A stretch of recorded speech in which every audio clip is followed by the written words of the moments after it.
بھلا تم میں کوئی یہ چاہتا ہے کہ اس کا کھجوروں اور انگوروں کا باغ ہو جس میں نہریں بہ رہی ہوں اور اس میں اس کے لیے ہر قسم کے میوے موجود ہوں اور اسے بڑھاپا آ پکڑے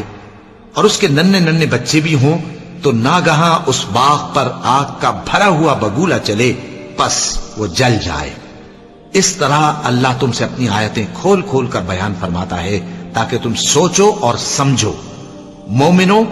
جو پاکیزہ اور عمدہ مال تم کماتے ہو اور جو چیزیں ہم تمہارے لیے زمین سے نکالتے ہیں ان میں سے اللہ کی راہ میں بھی خرچ کرو، اور بری اور ناپاک چیزیں دینے کا قصد نہ کرنا کہ اگر وہ چیزیں تمہیں دی جائیں تو بجز اس کے کہ لیتے وقت آنکھیں بند کر لو ان کو کبھی نہ لو، اور جان رکھو کہ اللہ بے نیاز ہے، خوبیوں والا ہے۔ شیطان تمہیں تنگ دستی کا خوف دلاتا اور بے حیائی کے کام کرنے کو کہتا ہے،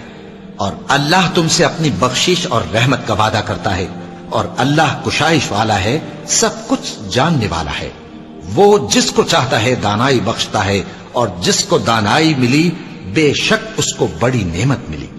اور نصیحت تو وہی لوگ قبول کرتے ہیں جو عقل مند ہیں۔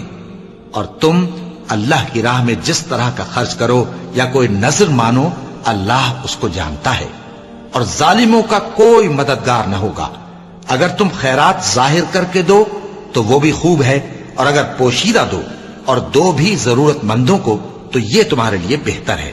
اور اس طرح کا دینا تمہارے گناہوں کو بھی دور کرے گا،